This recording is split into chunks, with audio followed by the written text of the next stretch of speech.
Okay, so our next speaker is Rujal Pachchigar, a geologist who completed his master's in applied geology from KJ Somaya College of Science and Commerce from Mumbai University,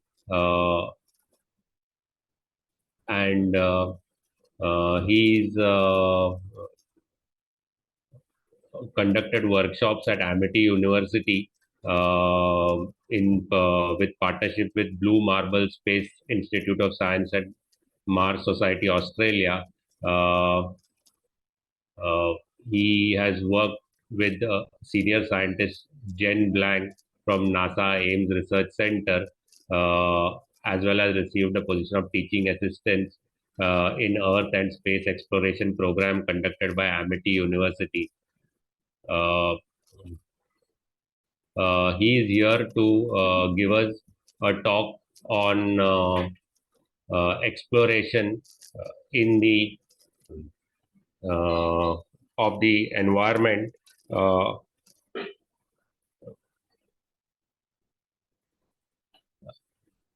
where he has done a project in the Ladakh region on the environment in Mars.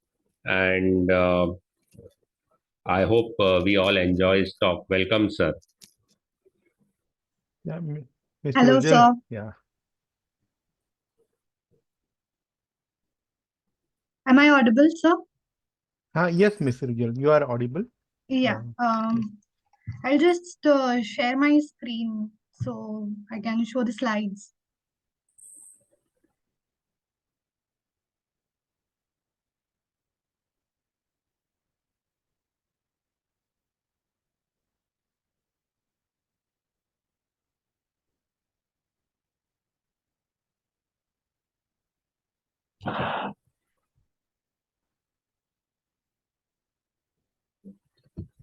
I Yes, hope it it's is visible. shared. Yes. So, hello everyone. Good afternoon. I'm Rujal Pachchigar, and sir already introduced me. So I won't waste any another time, and I'll start the lecture. So today's lecture's topic is Earth and Space Exploration of Mars Analog, which took place in Ladakh, India. Uh, First of all, the question arises, what is analog? What is analog study? So let me be clear. Analog study is a comparison between two objects that highlights and thought to be similar. Basically, I did a project in Ladakh, and I shared some similar thoughts that were presenting the features on Mars. Moving ahead, Jule everyone. Jule is a greeting, a Ladakhi greeting. My motto behind this slide is to show you all that this place is complete remote. It doesn't come under any city. It's way far from Ladakh city. Every time when we do a research, we need to be assured that the place is undisturbed, and if that place is undisturbed, then only we are able to find the valuable sources and information from that place. I like to share one incident. While we were looking out for some sites, some features, we were unable to locate them. Luckily, we found a local community who guided us throughout that site, and we were able to spot that place, and we were able to take samples. So I'm trying to say over here is whenever we are going to any remote place, we need to also see or we need to also take helps from the communities, the local people, because I believe they are one of the best people who can guide us, who can also give us information about that area, because they have been there, they know about that place, so they can share very small details with us, and that we might never know. So it's very important to be in touch with them. Let's go ahead. I would like to share my acknowledgement to my department of geology. that is KJ Somaya. It gave me the opportunity and it connected me with the astrobiology group from Amity University. I'm very thankful to Dr. Siddharth Pandey from Amity, Dr. Binita Fartial. She is a scientist in Virbalsani Institute of Paleoscience. Dr. Amir Khan from again Amity, Dr. Hassan from Jammu University. They all guided us throughout the field. I'm also very grateful to Cosmic Adventure that made this logistic of the expedition a success. And lastly, to the dearest crew member for making this expedition informative, fun, and memorable. So in the photo, you can see we are like we are the crew. We completed our project, and yeah, we all have happy faces. You can see here. So I want to start with the stretch that how this program came into existence. Uh, in 2016, a group of scientists from NASA, ESA, then other all over the world, universities and many other institutes from India came together and they did a fieldwork in Ladakh. From that work, they all unanimously designated the region of Ladakh as one of the better place to do an analog study for Martian surface. With that came into existence ESCP, that is Earth and Space Exploration Program that took place in 2021.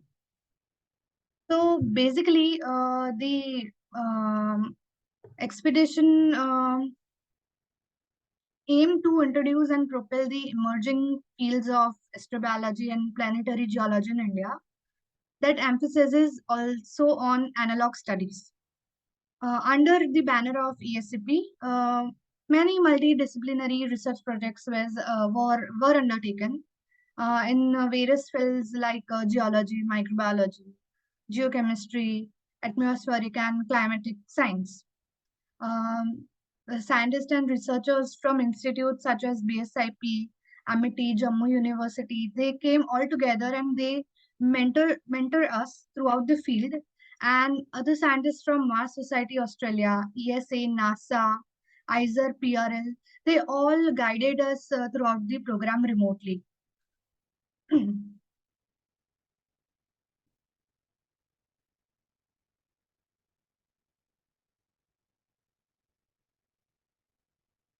So why we took Ladakh as an analog study for Mars? It is evident that, and we all know that Ladakh is a high altitude desert, a cold desert, and a geological heaven.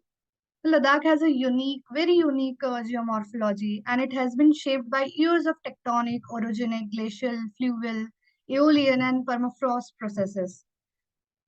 One of the evidence for analog study of Mars, taking Ladakh as an analog study of Mars was the fluvial terraces that has been developed in the Nubra and Shyok River of Ladakh. They have been compared with Noctis fossae on Mars because it, uh, it has been seen that they both have developed due to the interplay of tectonism and climate. So don't you think this one of the reason can also lead us to think that yes, we can choose Ladakh as analog study of Mars. Another reason is Ladakh has a very fragile climate system. Adverse effect of the global changing climate system can leave many destructive impressions there, and it can affect and can be readily studied there. Because Ladakh is very remote. It's not like any city like Mumbai, Ahmedabad, Pune. It's very remote and there are no disturbance. But yeah, climatic changes we can see that easily because there are very high speed winds going on there sometimes. Uh, uh, it can turn dramatic anytime. So about the expedition, I would like to say more. It was carried out by two crews for a duration of 14 days.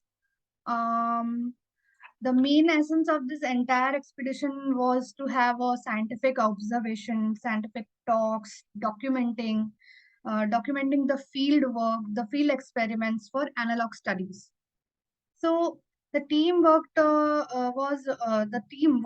hosted with the instruments like ground penetrating radar, particle into liquid samplers, ECTDS meters, salinity meters, pH meters, gun thermometer, etc. for various analog study.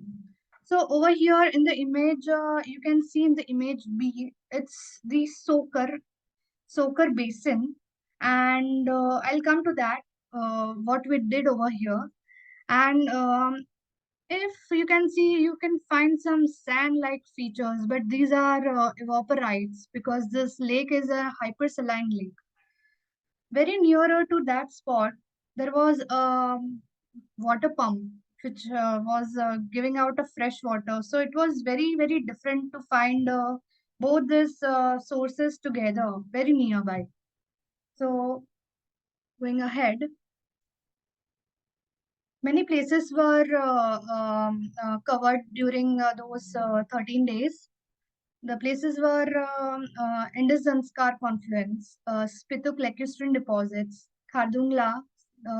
One was a site of destruction that caused due to cloudburst at Sabu village. Shea Paleolithic deposits, sand mining operations, 6A viewpoint, geoheritage site at Statna ancient petroglyphs, Indus suture zone at Karu, then Rumze Miru ancient prehistoric caves, Tangla, Tanglangla, permafrost mounds and paleo shorelines of hypersaline Soker, and lastly, Puga hot spring.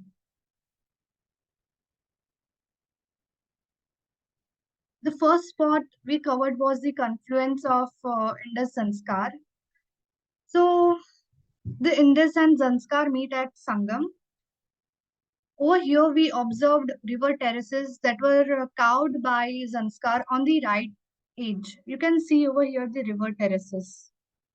Then we also observed sandbars, whirlpools, paleo riverbanks along the rivers. Zanskar was muddier than Indus due to higher load of sediments. So why I'm showing you this slide? I'm showing you over here one of the geological feature, that is the river terraces. So the river terraces are formed when, in a simple language, when river floods, the sediments are deposited in the sheet across the floodplain and they build up over time. Later, during river erosion, the sediments are cut down by the rivers and they are flushed down to the downward slope. This abandons the previous floodplain, which gives rise to river terraces. Why the river terraces happens? What is the reason behind that? There are two basic reasons, tectonic activity or a climatic change. We know where Ladakh is situated. It is situated very near to to the tectonic zone. So lots and lots of tectonic movements takes place. It's a high altitude region. So there are climatic changes, and because of that, we find different geomorphological features.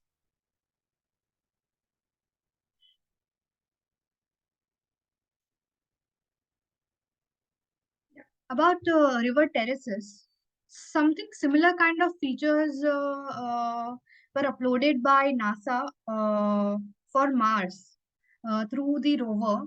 The rover captured few of the terrains which were giving look like terraces. So we can say that these terraces might have formed because of river or due to the presence of water.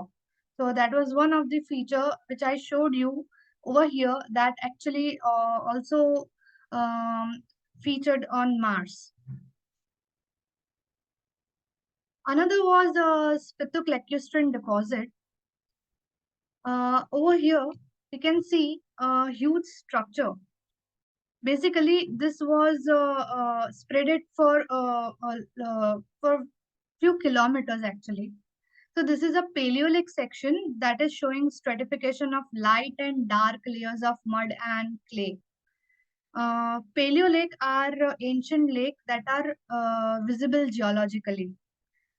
So in this section, aeolian erosion was prominently observed, and there were drag marks as well over here. So some sharp type of rocks that must have been dragged from up to down or from left to right must have marked this type of these markings.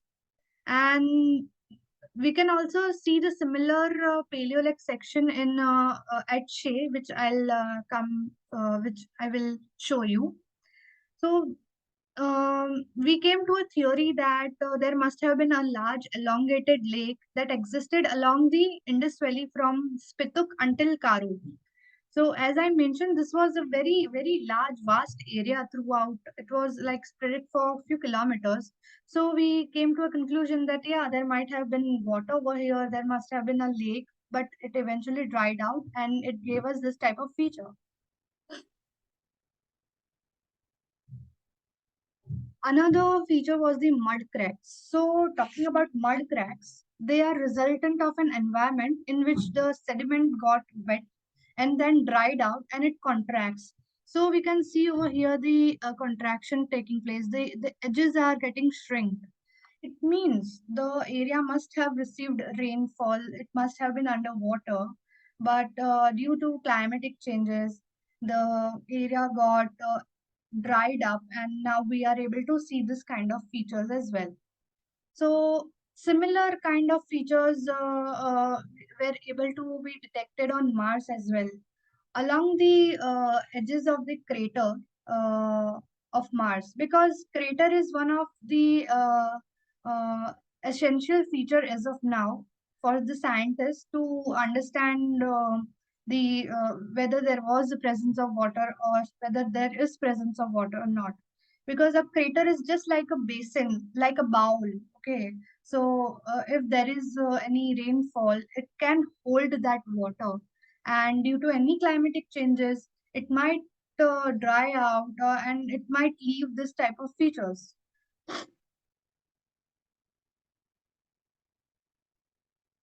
Next was Sabu village.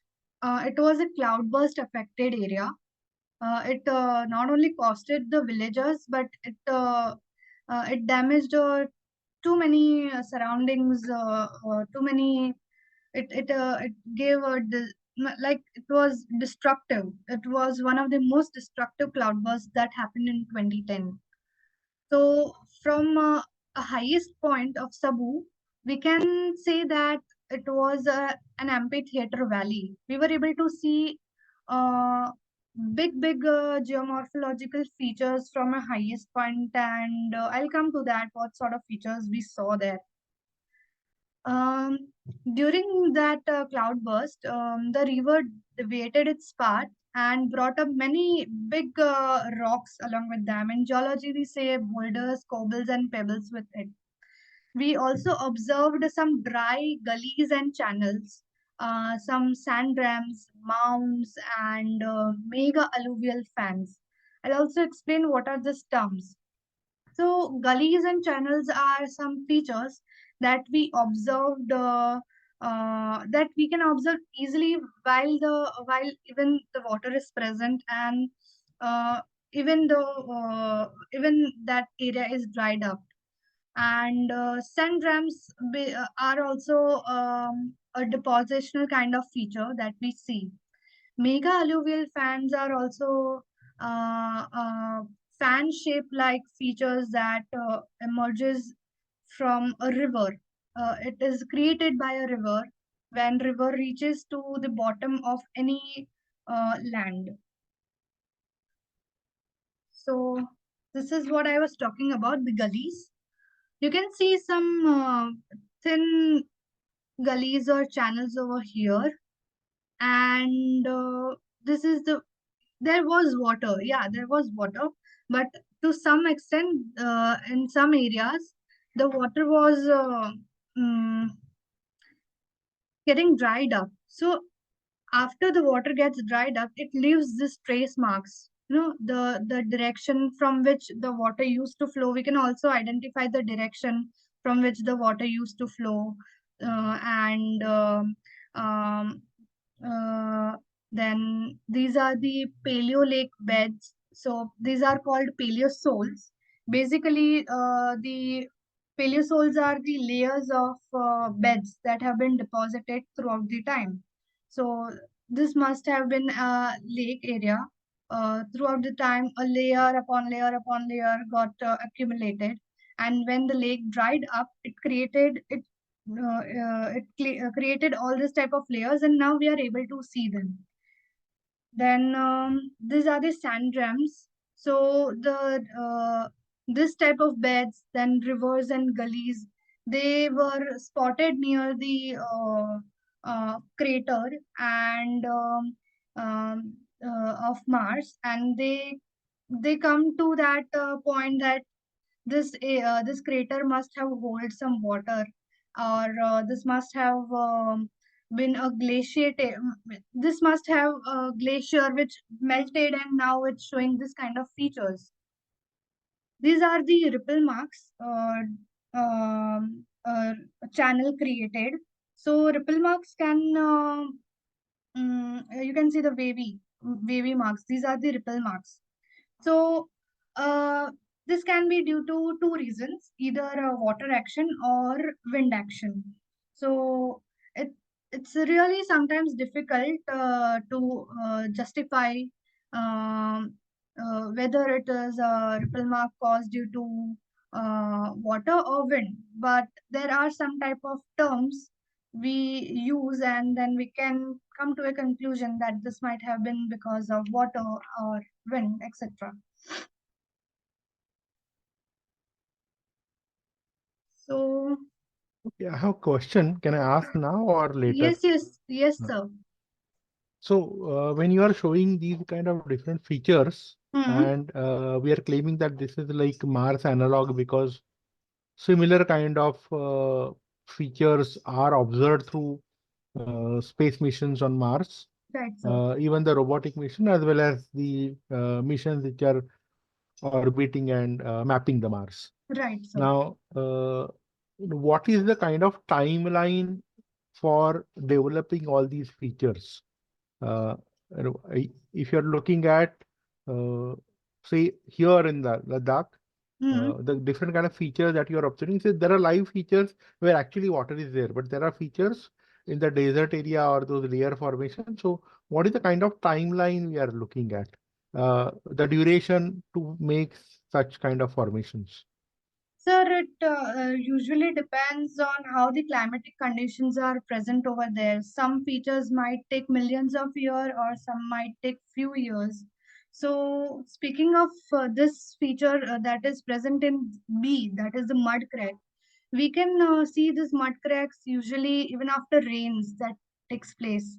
So, it really depends how the climatic condition are operating in those type of areas, and then only we can come to any conclusion. So we need to study each and everything to uh, conclude that yes, this feature might have taken place this many years. यहाँ पे पानी शायद इतना ही साल रहा होगा, and because of that now it started to deposit. So like that. So Okay, I mean, I was also asking with the reference that now it is what we call cold desert huh, here. huh, Uh, okay, the cold desert condition and probably when it was wet. hmm, Okay, the timeline could be different. yes, Right now in cold desert, not because of precipitation, but because of the glacier water you may observe. hmm, But on the Mars, whatever water we observe right now, it is kind of a desert situation, but there could have been completely wet times, and therefore those timelines and those formation structures may differ from what we are observing the current situations here, where water is coming, but otherwise it is desert situation. right, right. Oh, So exactly like what the question do you have, sir? No, when I am talking about analog, uh, okay, in certain aspect it is an analog, whereas in certain aspect it may not be. I mean that. Huh. So when you're talking about different features, if you mention about certain timelines, because most of us are not geology students, Hmm. that will be more helpful when you're Right, okay. Because many times you will be talking as if you are explaining to geology student where that can be a gap. There can be right, a right. gap. Yeah, please, thanks. So basically, whatever study we did was a broad general study. So we didn't went that deep for timeline. We only observed the features, the geomorphological features that we are able to see right now. So on the basis of that, we came to that yes, this might be an analog study to Mars. We were just visualizing the features that are present right now over there. To do a detailed study, yes, we will definitely need the timelines, the climatic condition. Then only we can give any um, uh, certain conclusion. जैसे um, to come to that point, कि yes, this is the reason we are finding these features. But currently, we are not doing that in detail. We are just covering it in a vast portion. So again, the evidence or the features we saw over here at Shea also uh, uh, told us that there must be an ancient large lake, and probably due to damming of Indus, the whole area dried up, and now we are able to see this kind of feature. So geological activity takes time. It it's not like एकदम बहुत जोर की हवा आया और ये features बन गए. No, it takes lots and lots of time and lots of years. It keeps on changing. So moving ahead, we went to Thiksey, that is the monastery. From there, we had a 360-degree view, and from there we saw a large mega fans, alluvial fans, and some formation that was a spur formation, which took place due to tectonic movement, and we can see in this photo that there is a huge batholith. In a simpler term, I can say a huge chunk of rock, and within that there is a dike. So in geological term, dike is uh, a sheet of rock that is formed in a fracture of a pre-existing rock, and this dike can be either a sedimentary rock origin or a magmatic origin. So even while the formation of this rock took place, that would be a 50 million years ago, or many millions of years ago, and then only we found this type of formation over here. So there were many parts in Ladakh which took place for 50,000 million years ago, which took place maybe 20,000 million years ago. So every time, it's not necessary that something must have taken place at the same time. It may have taken place at different duration.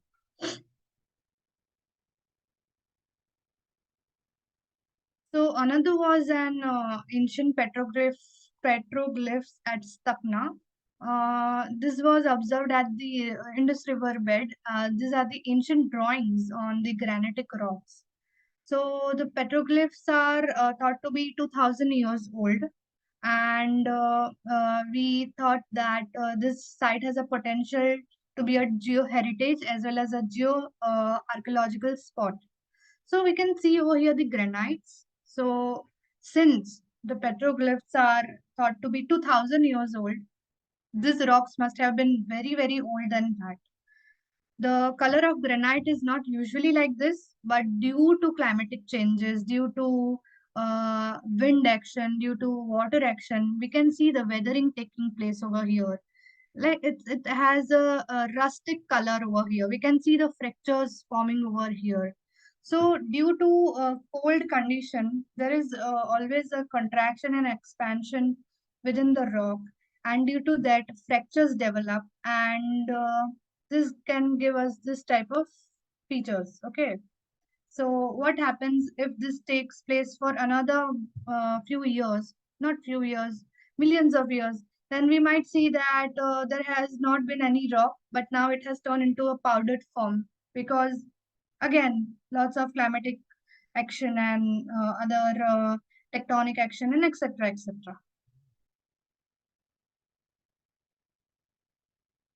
As I mentioned, so this was a desert varnishing that took place, and we are able to see the light and dark color of layering over here.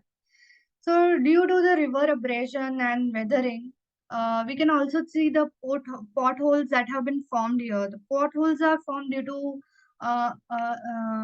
another sharp, edgy rocks that have must have been hitting the rock continuously, and it created a pothole-like structure.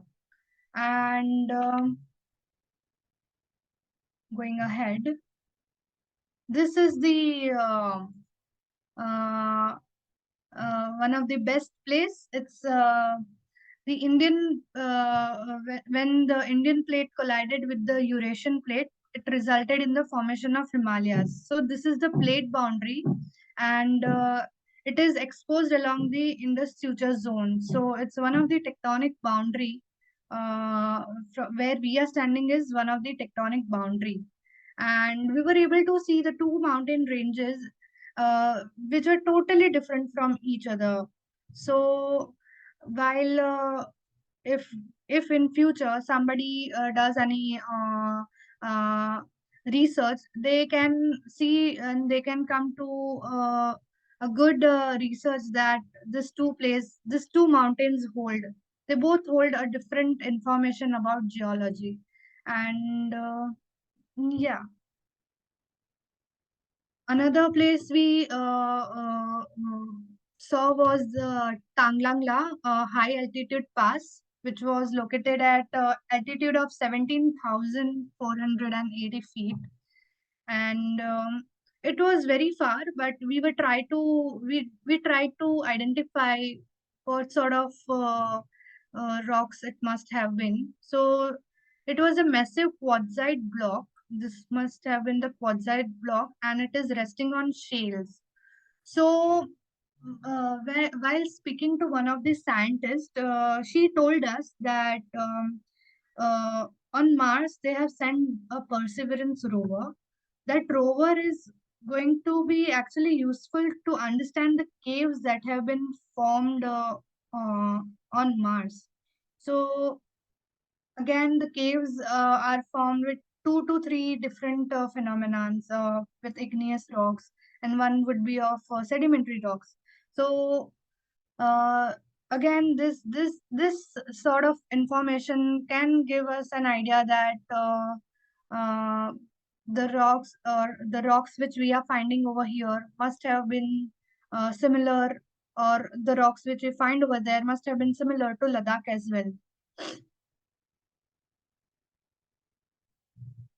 The next place was Sokar.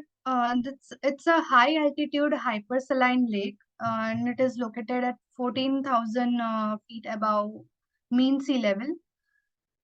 Basically, the basin is fed by the groundwater, and the groundwater receives it from the another lake, that is a Stat Sapuk Lake, a freshwater lake. So that lake was very, very near to this lake, Sokar Lake. The lake is not visible over here, but we can see that this image was taken in 2016 uh, while those scientists were going for the field, and this was in 2021. So the lake is drying up very fast. There is a theory, and in a paper it was discussed that maybe due to continuous tectonic events, the lake is shrinking, and because of that, We always think that it is drying, but the another reason is the lake is shrinking. So maybe one fine day it might just disappears and it will be just a geological past of that lake.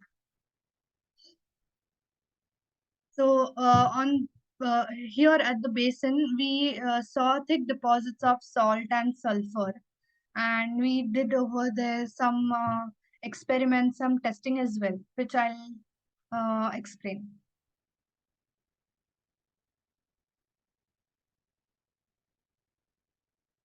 So about Sokar Basin, um, geomorphological observations were made, and we were able to see the paleo shoreline. So basically, the paleo shorelines, I guess over here it is not visible, but I'll try.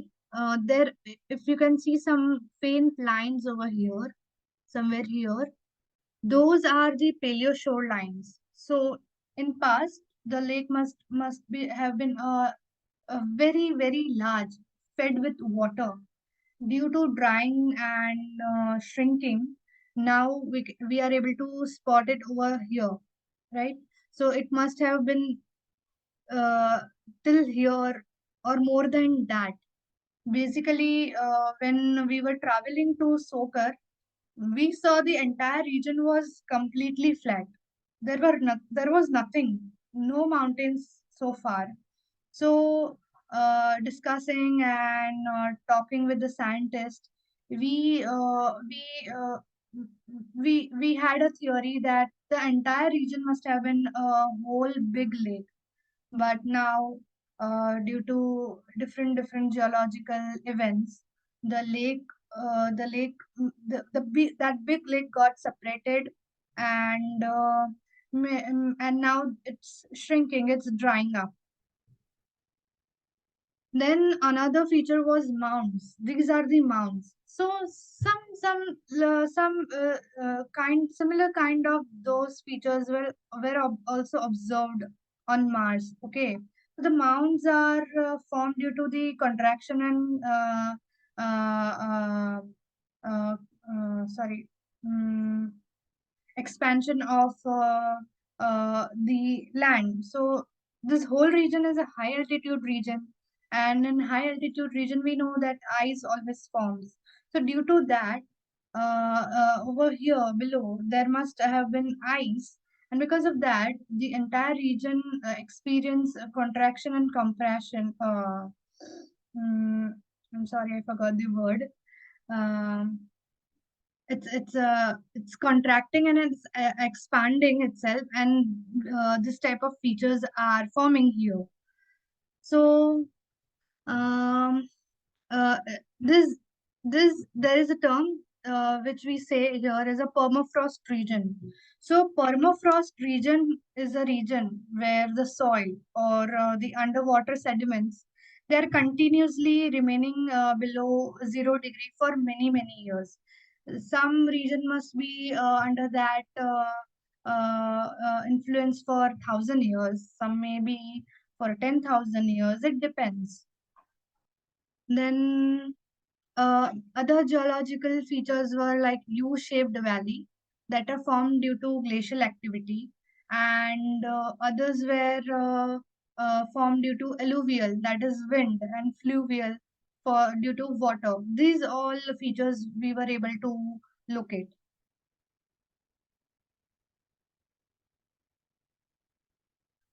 The next was the Puga hot spring. So uh, Puga hot spring is at an elevation of 4,415 meter from the sea level.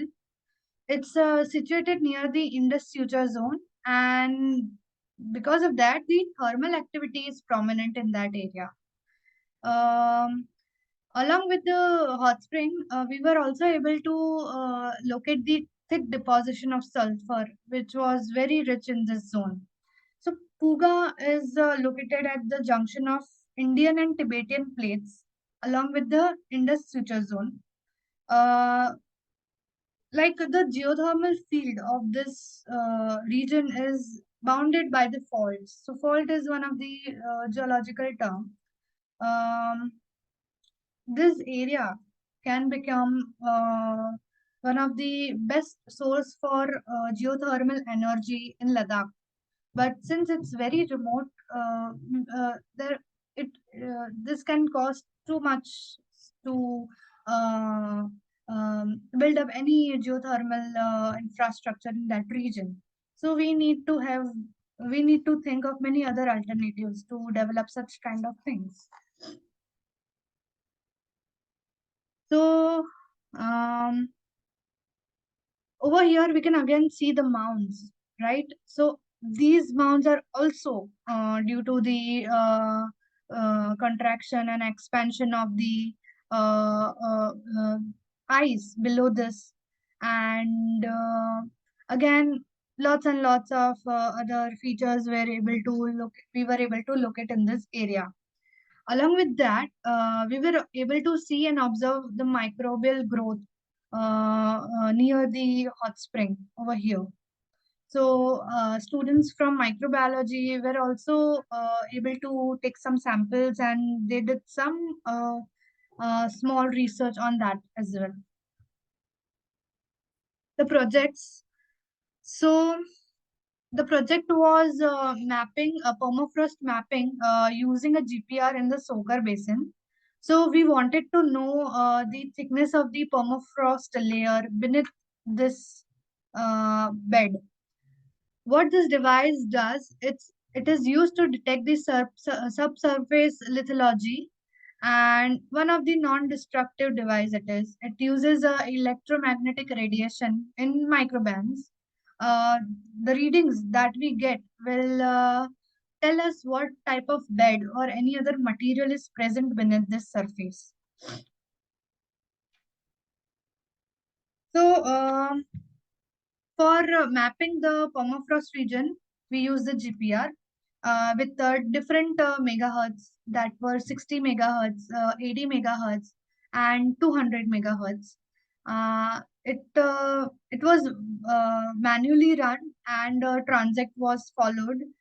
Um, so the GPR had a control unit which received the signals, and while the received signals were generated, we observed it, and it had the antennas of transmission and receiving. So after some of the readings and entire transit, we came to a point that there is an active thick permafrost formation that is taking place on the southern margin of the basin, and there are remnants of permafrost towards the northern margin. So this difference, the main difference of this thickness is due to the tectonic activity. Uh, over here, there is over there we found that there is a 12-meter thickness, and about that, a newly forming fern is of 1.5 meter. So if we are able to use this GPR system on Ladakh, then we can also use this similar kind of technique for Mars to detect the permafrost region over there, because it was known and it is said that on the poles mm, there was a glacier on the poles of Mars. So we can also definitely use this trick, or not trick, this system to understand the permafrost, understand the region of Mars. So these were the two GPRs, and we use them alternatively to uh, check the readings. And by using this two type of GPR, we also got a good readings, because uh, if we are using two instruments side by side, then uh, we ca- uh, well, it's like getting a confidence that the readings are not going wrong. It is going good. So we will always have um, mm, uh, what do we say? Uh, Surety of the work we are going on. Then at Sokar and at Puga, and as well as in the rivers, we did a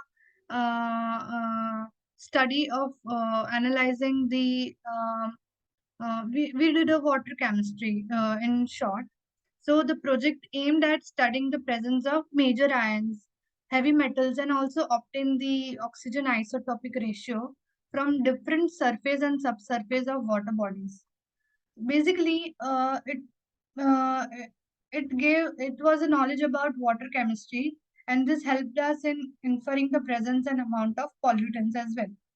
So the water chemistry in Sokar Basin helped us to understand the surface and subsurface hydrological dynamics of basin.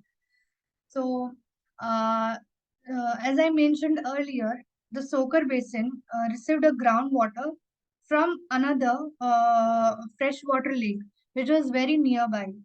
We also saw an inlet of that both the system, but we were unable to go that far. And basically, what we did over here was working on each and every subjects to come to one simple conclusion. Because if I'm doing a geology, I'll need chemistry, I'll also need physics, I'll also need biology to understand what is happening in the surrounding. We cannot work only with one subject. We need to take other subject as well. That is why it is a multidisciplinary project. So what we did was we collected different water samples. We collected water samples from different location across our transit, and the water sources were groundwater, stream water, saline lake, fresh lake, etc. We learned water sampling methods by using instruments like ECTDS meter, pH meters, salinity meters, and pills, that is a particle into liquid converter. uh, with that, we were also able to learn how to preserve them, how to filtrate the collected samples on the field. Because minute details, minute steps are very important while performing any research. So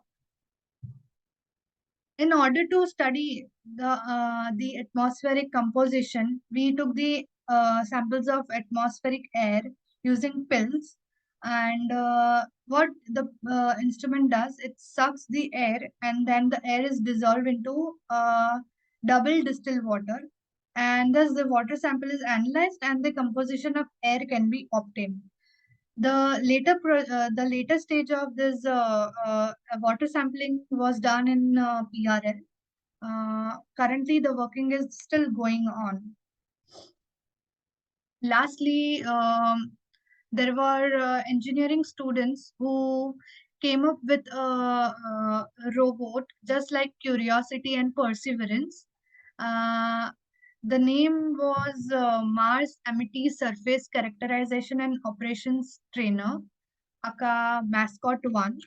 Uh, it was created by the engineering and robotics team. The rover was equipped with temperatures and pressure sensors. See, we don't only see the features of any place, we also see all this small details like temperature, pressure, the wind speed, uh, uh, the sensors that measured the volatile organic compounds. It also had a camera. So, like the Curiosity and Perseverance rover has a camera for Mars terrain. Likewise, a camera was also installed in this mascot, and It also did a transit of few kilometers, and we did find some good photos of this terrain of Ladakh. So this was the first rover to be operated in the high altitude desert terrain of Ladakh. So since we are not able to go on Mars, we are taking help of all these surrounding features that are present on Earth. We cannot be always sure, but yes, we can always get some idea how things might be working over there by looking the features over here. Then there was another research by the microbiologist. They worked on the geochemical characterization and identification of the biomarkers in sinter deposits at Puga Hot Spring. Since it's a high altitude desert, there are many microbes that are able to survive in those type of region. So this study aimed in mineral microbe interaction in boron-rich interfaces. It's chemistry, so I won't jump more in that. So they were interested in finding the microbial diversity in extreme high altitude region and understanding the mechanism, the condition of microbes, how they are surviving in such type of environments, and how they can further understand the biomarkers of life beyond the earth. Basically, the experiments we did in Ladakh uh, were just prototype, I can say, that helped us to understand a little bit about Mars. So our takeaways and my takeaway during that project was learning specific methods of water sampling. We can't just हाँ यहाँ पे पानी हम ले लेते हैं, वैसा नहीं. You have to follow a specific method while sampling. We developed the skill of documenting. We developed scientific right for the field. A good experience how to operate a GPR, because we only studied in our college days, but there we operated it. Then how to use a filtration unit, how to collect a sample in sterile Falcon tubes, and we understood the robotics in the scientific expedition. So I would like to say that although it was not an in-depth research, but yes, we came up with many small points about the planetary science and life beyond Earth can be, because this the region was completely isolated from the city, and we were able to spot many different and different as well as undisturbed features that we cannot see in our day-to-day life, but we can see this all in the remote place. So this could be one of the good start to work for uh, finding life on Mars, or whatever questions everyone has that um, mm, was there water over there or no? So this could be one of the good start to do, taking small steps and moving ahead. So Julie, everyone, thank you.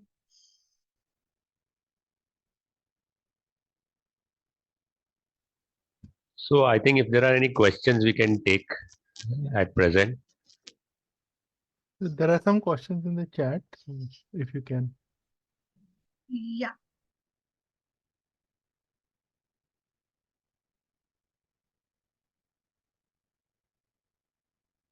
There is one question by Pranav Khambal. You said that you took different water samples like groundwater, major pH value. So is there a large difference between the pH values, or what do you find? If we are talking about fresh water and groundwater,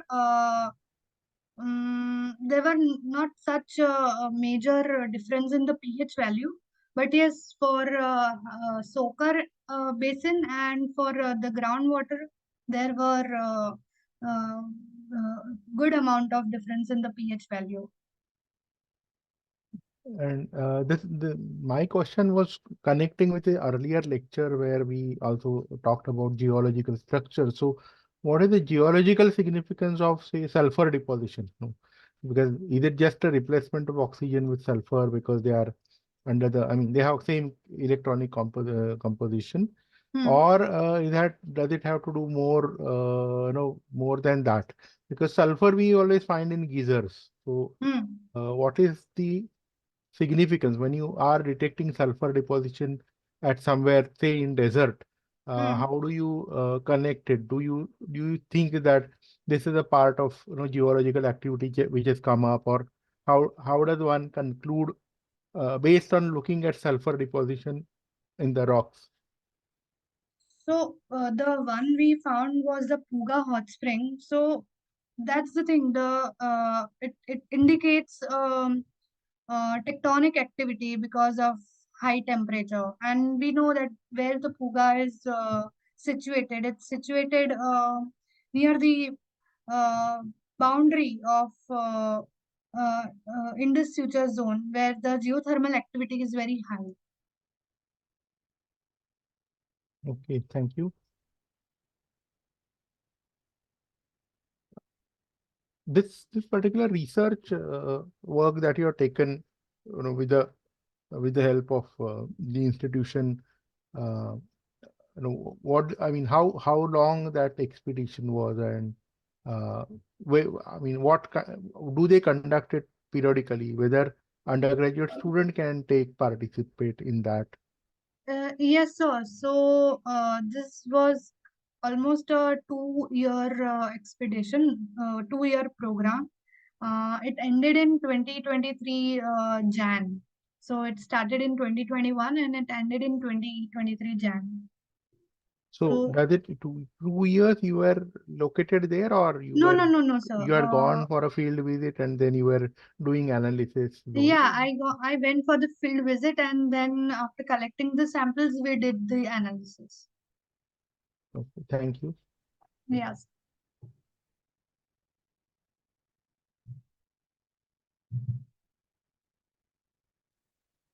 Are there any other questions?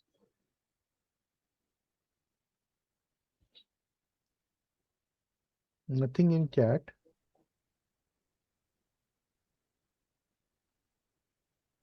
If participants want to ask questions, they can also raise their hand and they can be unmuted.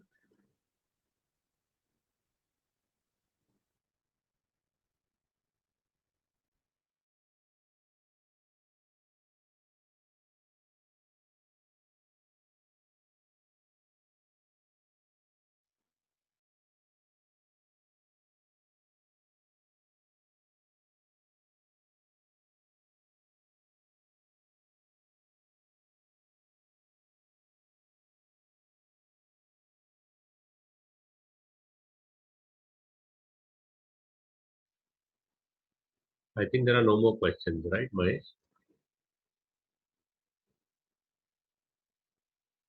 No questions there. There is a question. Any challenges faced during field visits? No, I didn't face such challenges. It was one of my best experience to do my field in Ladakh. Uh, it was one of the best. Yeah, yeah, but one needs to know the AMS high. Uh, it's altitude mountain sickness, if I'm not wrong. Yeah. So as you gain altitude, one might suffer from oxygen deficiency. One might have a headache, or it works very different on different person. I faced a little. My nose was continuously bleeding over there, but it was not a that big issue. It was all fine.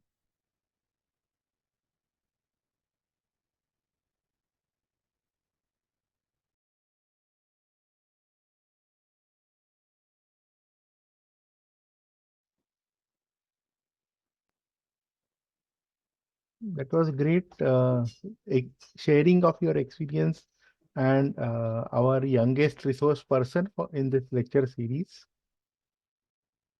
Yeah, actually, I wanted to include many more things, but then I was like, I have little Sure, time, so surely we will have some more sessions because this is something very interesting that I mean, here on the Earth you find places which you can simulate for Mars or maybe for Moon, and that's something very interesting for people who want to really look up the kind of develop a career in planetary science. So that was something great sharing of experience. Though on screen in the meeting there are relatively less number of participants, probably back to back session, but this video will be going on the on our website with your permission, and hope that will help other students later to see this. yes, sir, sure, sir. And I would suggest if anyone can visit this type of place, not only Ladakh, in Kashmir also we can see many features. In Ladakh there is a place called as Lama Yuru. It is said to be moonland. So the place in Lama Yuru, the features which we see in Lama Yuru are also very much similar to moon. So that is why it is also named as a moonland.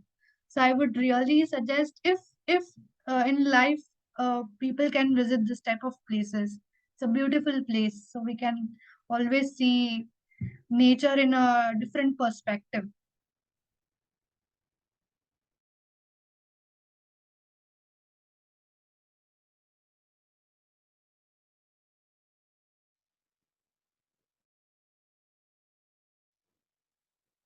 Michael, sir.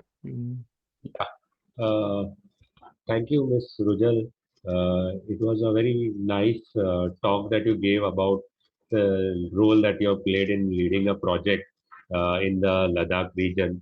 I think it will be inspiring for many of our students who would like to be part of such kinds of projects. Uh, it has been, I mean, you have really shown that how even a young person can get up and do a live project in these areas. I hope all our participants found it very enjoyable and gained some inspiration from it. I congratulate you on your achievement, and I hope you do well in the future, and hope you can come and enlighten our students in the future also. Thank you very much, Ms. Rujal. Thank you so much, sir, for giving me this chance.